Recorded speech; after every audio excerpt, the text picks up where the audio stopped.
வணக்கம் நண்பர்களே. TNPL 2025 match 8ல லைக்கா கோவை கிங்ஸ் தோத்த காரணம் என்ன அகைன்ஸ்ட் மதுரை பேந்தர்ஸ், அதுதான் அந்த வீடியோல நம்ம டிஸ்கஸ் பண்ண போறோம். சோ நல்ல ஒரு பேட்டிங் ட்ராக்ல அவங்க ஜஸ்ட் 169 தான் அடிச்சாங்க. டெஃபினட்டா 15-20 ரன் ஷாட், அதுல எந்த டவுட்டுமே கிடையாது.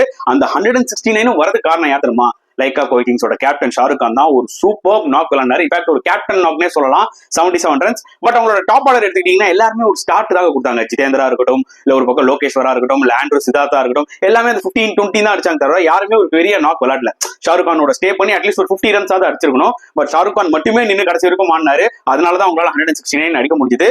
கோவைக்கு வந்து பாத்தீங்கன்னா இந்த சீசன்ல போலிங் கொஞ்சம் வீக்கா இருக்குங்க. செம டீம். நீங்க லாஸ்ட் எடிஷன்லாம் பாத்தீங்கன்னா அவங்க தொடர்ந்து எவ்வளவு டைட்டில்ஸ் வின் பண்ணிருக்காங்க. லாஸ்ட் டைம் ஃபைனலிஸ்ட் அவங்க தான். ஆனா இந்த வருஷம் கிளியரா ஒரு விஷயம் தெரியுது, அவங்களோட போலிங் ரொம்ப வீக்கா இருக்கு. அவங்க டாப் ஆர்டரும் பாத்தீங்கன்னா கொஞ்சம் கஷ்டப்படுறாங்க பவர் பிளேன்றது கிளியர் கட்டா தெரியுதுங்க.